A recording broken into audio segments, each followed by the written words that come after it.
sebagian besar fungi dan insek itu aktif atau bekerja optimal di pH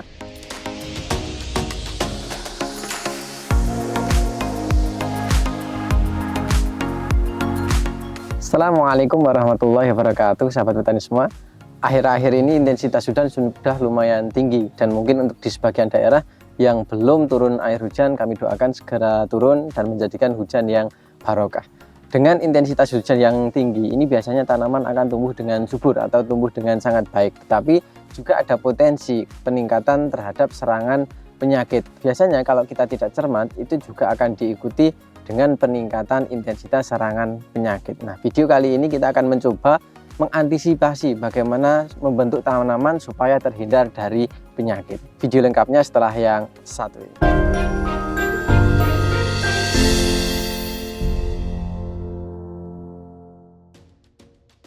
Oke, baik sahabat petani semua, kembali lagi bersama saya Zaki di channel Mitra Petani TV.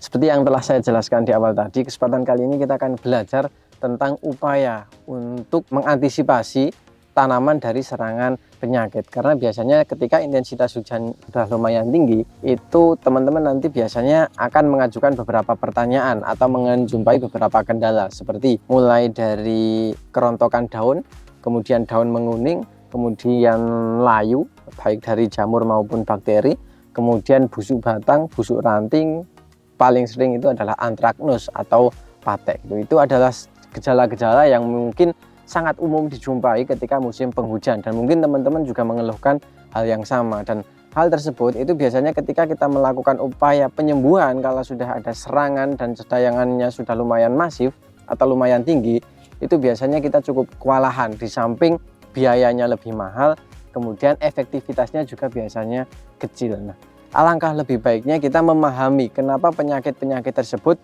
bisa muncul gitu sahabat petani semua. Jadi beberapa hal tersebut itu muncul karena biasanya tingkat kelembaban tinggi, kemudian daya tahan tubuh dari tanaman itu lemah, kemudian pH dari tanaman tersebut juga lemah, pH-nya rendah, baik dari akar, batang maupun dari tanahnya gitu. Jadi biasanya penurunan pH itu akan beriringan dengan peningkatan patogen penyakit gitu. Karena rata-rata jamur dan bakteri itu hidup baik di bakteri yang rendah. Makanya langkah yang mungkin bisa kita lakukan adalah menjaga supaya pH tanah kita itu tetap stabil di angka yang lumayan tinggi. Nah, video kali ini kita akan mengupas tuntas tentang salah satu unsur yang sangat berperan khususnya ketika musim penghujan, yaitu sebut saja kalsium gitu ya. Kalsium itu merupakan salah satu unsur hara makro sekunder yang tentunya dibutuhkan dalam jumlah banyak untuk tanaman. Dalam video ini kita akan mencoba merincikan gitu ya. Jadi kalsium ini memiliki beberapa fungsi yang mungkin di setiap kemasan suatu produk itu biasanya sudah dicantumkan gitu ya. Tapi mungkin sedikit gambarannya untuk kalsium, pertama kalau untuk tanah itu untuk menaikkan pH tanah.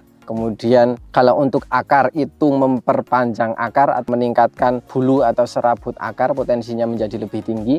Kemudian kalau di permukaan tanaman itu meningkatkan pH di permukaan tanaman.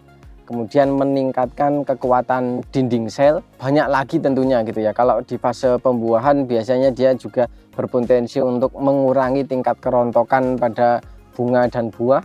Kemudian kalau di buah biasanya untuk mempertebal dinding sel sehingga lebih tahan terhadap serangan penyakit. Itu adalah sedikit banyak terkait dengan manfaat dari kalsium. Kalau untuk lebih rincinya mungkin nanti kita akan bisa dibaca ya, di artikel kami sudah kita bahas itu. Jadi kalsium itu memiliki segudang manfaat meskipun teman-teman kadang terlupakan. Jadi kadang fokus hanya di unsur hara makro primer terutama di NPK, tetapi untuk seperti kalsium biasanya kita kelupaan. Jadi mungkin saat ini teman-teman bisa mengaplikasikan kalsium gitu ya, karena itu merupakan salah satu hara makro sekunder yang sangat dibutuhkan oleh tanaman, kemudian terlebih di musim penghujan. Nah, adapun ketika kita kekurangan kalsium itu ada beberapa kendala yang nanti akan ditimbulkan.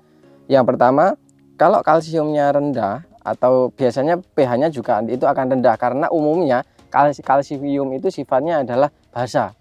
Basa itu kalau rata-rata produk kalsium pasti pH-nya itu di atas 6,5, 7 dan 7,5 gitu. Jadi biasanya pH-nya itu adalah basa gitu. Di tabel pun itu sudah disebutkan bahwa kalsium itu akan tersedia manakala pH minimalnya itu adalah sekitar 6,5 gitu. Jadi nanti teman-teman kalau pH-nya kurang dari tersebut, kalau tanpa pemberian tambahan, biasanya kalsium yang ada di dalam tanah itu sulit untuk diserap oleh tanaman gitu. Jadi upayakan untuk kondisi tanah itu pH-nya di atas 6,5 dan berkisar di antara 6,5 sampai 7,5 gitu. Jadi itu yang optimal untuk tanaman gitu. Jadi ketika pH-nya rendah itu biasanya akan berdampak pada beberapa hal seperti yang tadi sudah saya sebutkan di awal gitu. Dan 6,5 adalah pH minimal untuk kalsium itu dapat tersedia. Nah, adapun ketika tanaman itu kekurangan kalsium, itu ada beberapa hal yang nantinya bisa diakibatkan ya. Yang pertama, akarnya itu tentunya pendek. Ketika akarnya pendek, itu tidak mampu untuk menjangkau makanan dalam jumlah yang banyak atau hanya di situ-situ saja. Otomatis ketika akarnya pendek, itu akan terwakili dari apa yang terlihat. Biasanya tanamannya itu akan tumbuh tidak optimal, pertumbuhannya itu agak sedikit terhambat, kemudian tidak mau tumbuh dengan cepat, atau yang lain itu sudah tinggi dia masih cukup rendah. Kemudian banyak hal lah yang ditimbulkan ketika akar, karena akar menjadi salah satu penopang dan faktor yang biasanya itu menjadi penciri sehat dan tidaknya di kondisi tanamannya gitu. Jadi kalau ingin tanamannya sehat, bisa dimulai dari sistem perakarannya yang baik terlebih dahulu. Kalau kalsiumnya itu rendah, biasanya daya tahan atau kekebalan tubuhnya itu karena dinding selnya itu juga ikut lemah, atau karena kalsium itu berpotensi untuk menebalkan dinding sel. Dengan dinding sel yang lebih tipis atau kurang kuat, itu biasanya memungkinkan untuk penyakit lebih mudah untuk menyerang. Maka yang bisa kita upayakan adalah mempertebal dinding selnya sehingga lebih tahan terhadap serangan dari luar, khususnya patogen penyakit itu. Kemudian kalau dalam fase pembungaan, biasanya kalau kekurangan kalsium, biasanya salah satu pencirinya juga bunga mudah rontok. Kemudian kalau di buah, khususnya kalau di tanaman cabai keriting, itu biasanya cenderung melengkung ke atas, kemudian ujungnya itu berwarna kekuningan. Kemudian kalau di tomat itu biasanya seperti antraknos atau seperti patek atau tembong di bagian bawah, itu juga awal mulanya adalah kekurangan kalsium. Jadi banyak dampak yang ditimbulkan ketika kekurangan kalsium itu gitu. Oke, setelah kita mengetahui manfaat dan kekurangan sudah kita sebutkan gitu ya. Nanti lantas bagaimana cara mengantisipasi supaya tanaman itu tidak kekurangan kalsium, kemudian daya tahannya itu juga tetap meningkat gitu. Jadi kalsium ini dapat kita ambil dari berbagai sumber. Kalau yang paling mudah itu mungkin dari dolomit gitu ya. Dari dolomit itu paling murah, kemudian juga paling mudah diaplikasikan. Biasanya kandungan dari dolomit itu sudah ada magnesiumnya juga ya, jadi Ca, kemudian Mg, kalsium dan magnesium. Itu sama-sama unsur hara makro sekunder yang dibutuhkan oleh tanaman. Nah, biasanya dolomit itu diaplikasikan ketika sebelum penanaman atau bisa diberikan secara berkala di lubang tanam. Kalau kami biasanya menganjurkan untuk dicampurkan dengan asam humat dengan perbandingan 1:50 gitu. Jadi asam humatnya itu 1, kemudian dolomitnya itu adalah sekitar 50. Kemudian di tiap lubang tanam itu bisa diberikan sekitar 1 sampai 2 sendok. Jangan terlalu banyak, karena kalau terlalu banyak nanti menutup tanahnya sehingga nanti bisa terjadi pemadatan. Jadi lebih baik diberikan dikit-dikit tetapi berkala. Sebaiknya sebelum penanaman pun juga pH sudah dipastikan mendekati 6,5 ya, bahkan kalau lebih juga nggak apa-apa. Tetapi dolomit biasanya diaplikasikan di awal. Karena kenapa kok diaplikasikan di awal? Ibaratnya sebuah nasi, kalau dolomit itu masih dalam bentuk gabah, jadi dia perlu diolah kembali supaya bisa menjadi nasi yang siap dimakan. Sedangkan untuk kalsium yang dijual dalam bentuk kemasan tersendiri, biasanya dia sudah siap untuk diserap gitu. Jadi tetapi kalau untuk harga memang lebih terjangkau, jadi lebih baik itu diaplikasikan jauh-jauh hari sebelum tanaman itu membutuhkan. Tapi kalau untuk proses percepatan, lebih baik menggunakan kalsium yang sudah memang benar-benar sudah siap untuk dimakan itu. Tetapi kalau bisa sebagai pencegahan, mungkin teman-teman bisa menaburkan kalsium plus dolomit dengan perbandingan 1:50, kemudian diaplikasikan pas di lubang tanamnya sekitar 1 sampai 2 sendok. Bisa diaplikasikan sekitar 2 sampai 3 minggu sekali. Jadi sebaiknya diaplikasikan secara berkala, karena untuk dolomit sendiri untuk kelarutannya kemudian dimanfaatkan oleh tanah dan tanaman itu juga memerlukan waktu gitu. Jadi kami menyarankan mungkin itu. Kemudian kalau baru tanam itu sebaiknya lebih ke arah kalsium. Biasanya kalau baru ditanam itu masih akan dilakukan proses pemupukan dan lain sebagainya, itu takutnya mengganggu ya kalau pas di lubang tanam. Jadi mungkin penaburan dolomit bisa dimasukkan ketika sudah seperti ini, minimal sekitar 45-an hari atau sudah mulai muncul bunga gitu. Jadi ini bisa diaplikasikan dolomit pas di lubang tanam dengan interval sekitar 2 minggu sampai 3 minggu sekali, terus menerus pas di lubang tanam sampai tanaman habis gitu ya. Meskipun tanaman sudah dewasa juga bisa diaplikasikan di situ, karena biasanya busuk batang atau busuk pangkal batang atau busuk akar itu biasanya karena pH-nya yang drop gitu, karena intensitas hujan yang tinggi, dia sifatnya adalah masam, biasanya patogen penyakit itu akan mudah masuk. Dengan penambahan dolomit diaplikasikan dengan asam humat, harapannya dapat mencegah hal tersebut gitu. Jadi pencegahan lebih baik kita lakukan sedini mungkin gitu. Jadi mungkin itu adalah langkah pertama. Kemudian yang kedua itu bisa mengaplikasikan kalsium yang memang sudah siap saji. Misalkan contohnya ada Kalha, kemudian ada Kalbovit itu. Kemudian ada kalsium yang lain lah, dan itu silahkan teman-teman bisa memilih. Mungkin teman-teman bertanya, kenapa saya kadang menyebutkan Kalha, kenapa saya kadang menyebutkan Kalbovit itu. Jadi kandungannya itu berbeda ya, meskipun sama-sama mengandung kalsium, tetapi campurannya itu berbeda gitu. Jadi untuk Kalha sendiri kami lebih merekomendasikan untuk dikocor gitu. Jadi kombinasi antara kalsium dan asam humat itu menjadi formula yang menurut kami sangat ampuh untuk menaikkan dan menjaga supaya pH itu tidak mudah turun gitu. Jadi kalsiumnya itu menaikkan, kemudian asam humatnya itu untuk mengikat, karena sifat dari asam humat itu adalah pH buffer atau penyangga pH. Jadi kadang kita memberikan kalsium, tetapi karena asamnya terlalu tinggi, dia lebih mudah untuk naik turun kalau hanya sifatnya hanya kalsium. Tetapi kalau didampingi dengan asam humat itu nanti akan lebih stabil gitu. Jadi mungkin itu juga bisa diaplikasikan, bisa dikocorkan di lubang tanam, dosisnya sesuai anjuran. Mungkin kalau di intensitas hujan yang lumayan tinggi seperti ini, itu tetap bisa untuk dikocorkan dengan dosis sekitar 3-4 sendok per 16 liter air, dengan per lubang tanam itu sekitar 100-200 ml tergantung kondisi tanamannya, kemudian kondisi perairannya gitu. Kalau kondisinya sudah basah, itu sebaiknya membuat larutannya itu cukup pekat, tetapi per lubangnya itu sedikit saja. Tetapi kalau kurang basah itu bisa menggunakan yang cukup encer, tapi per lubang tanamnya itu sekitar 200 ml gitu. Tetapi kalau sudah cukup lembab, lebih baik larutannya dibuat pekat, sekitar per lubang tanam itu sekitar 100 mililiter air saja gitu. Mungkin itu. Kemudian kalau untuk Kalbovit kami lebih condong untuk diaplikasikan untuk spray gitu, karena seperti kita ketahui ya, harapannya dengan pH yang meningkat itu nanti akan membentuk antibodi yang lumayan tinggi, karena dinding selnya kan tadi sudah dikuatkan ya, dari kalsium ini akan menebalkan dinding sel. Dan tadi juga ada sedikit kelupaan tentang kekurangan kalsium. Biasanya juga kalau di tomat atau di melon itu biasanya buahnya itu nanti akan pecah. Nah, dengan penambahan kalsium seperti ini itu nanti akan lebih tebal dinding selnya, sehingga dapat menghambat proses pembelahan seperti itu gitu. Jadi mungkin itu, dengan kalau pH-nya di tabel itu sudah disebutkan ya, bahwa ketika pH-nya itu mendekati basah 6,5 sampai 7 atau 7,5, umumnya itu nanti kalsium ini akan tersedia dan banyak unsur yang akan tersedia. Tetapi hara mikronya itu yang biasanya agak sedikit terhambat.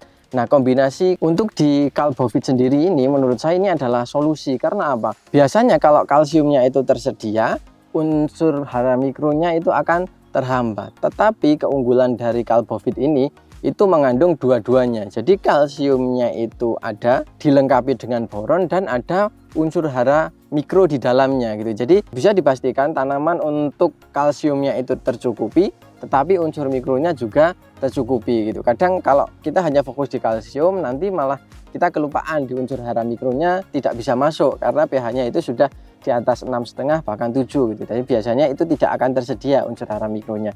Tetapi dengan formulasi seperti ini menurut kami itu sangat efektif gitu ya. Jadi kalsiumnya itu tetap dapat, tetapi unsur hara mikronya itu juga ada. Mungkin ini pertimbangan kenapa saya tidak menganjurkan yang bahkan mungkin 99% kalsium. Ya karena itu ada pertimbangan ketika kalsiumnya terlalu tinggi, hara mikronya itu tidak masuk. Sayang karena unsur hara mikro meskipun sedikit itu tetap diperlukan oleh tanaman gitu. Jadi kadang kita kelupaan hanya fokus di hara makro tetapi mikronya kelupaan. Nah, mungkin Kalbovit ini adalah salah satu solusi kombinasi antara kalsium dan unsur hara mikro. Jadi kalsiumnya bisa diserap, hara mikronya juga bisa diserap gitu. Tetapi kalau ada pertanyaan untuk dikocor apakah bisa? Bisa juga gitu. Jadi Kalha untuk spray juga bisa, Kalbovit untuk kocor juga bisa gitu. Kita hanya membedakan supaya nanti sama-sama kalsium kok beda gitu. Jadi mungkin itu pertimbangan kami. Dan dari segi warna pun kalau Kalbovit itu kan sifatnya putih susu gitu ya. Jadi kalau terlihat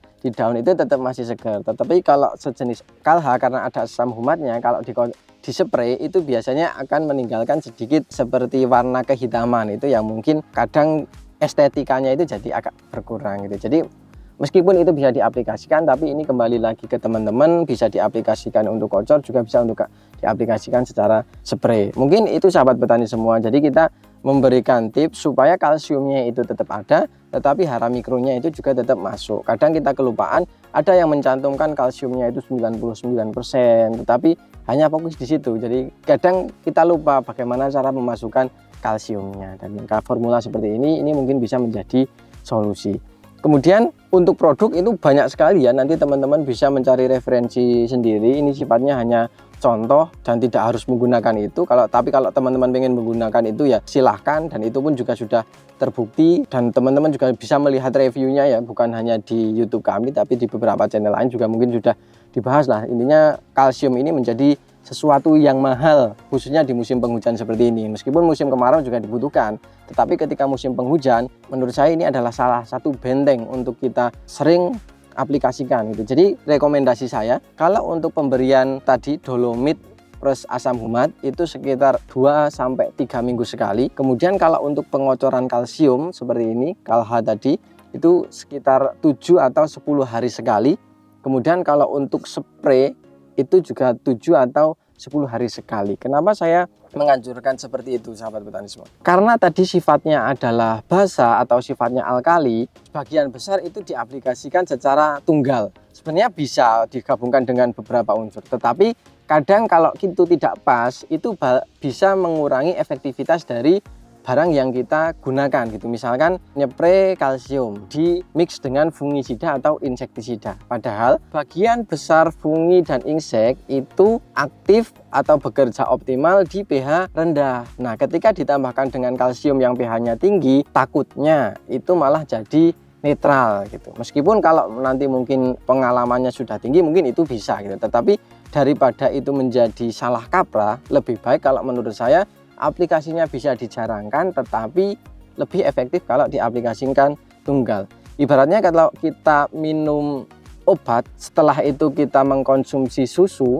atau kita mengkonsumsi obat plus susu, sepertinya itu akan menjadi netral gitu. Jadi obat yang kita minum itu nanti akan sia-sia. Nah mungkin analogi yang saya terapkan itu seperti itu gitu. Jadi kalau kalsium lebih baik itu diaplikasikan secara tunggal karena sifatnya adalah basa tadi. Kalau kita tidak jeli malah dicampur dengan bahan yang sifatnya adalah asam, kemudian nanti pH-nya malah naik, padahal dia kerja aktifnya itu ketika di pH rendah, nah itu malah akan jadi bermasalah. Jadi barangnya sudah bagus, tetapi cara pengaplikasiannya yang kurang tepat, sehingga efektivitasnya juga kurang tepat. Jadi mungkin itu salah satu kunci, dan ini saya mengingatkan kembali karena ini mungkin banyak sekali yang menanyakan dan ingin kita membahas tentang ini gitu. Jadi beberapa hal yang mungkin bisa kita sampaikan, dan mungkin ketika ada kekurangan atau ada hal lain yang ingin sahabat petani semua tanyakan atau ingin kita membahas tentang apa, silahkan mungkin tulis di kolom komentar. Pada dasarnya kalsium menjadi salah satu tameng yang sangat bermanfaat ketika musim penghujan. Mungkin itu sahabat petani semua yang bisa kami sampaikan pada kesempatan kali ini. Sebelum saya akhiri, saya akan mencoba menyimpulkan apa yang telah kita bahas pada kesempatan kali ini.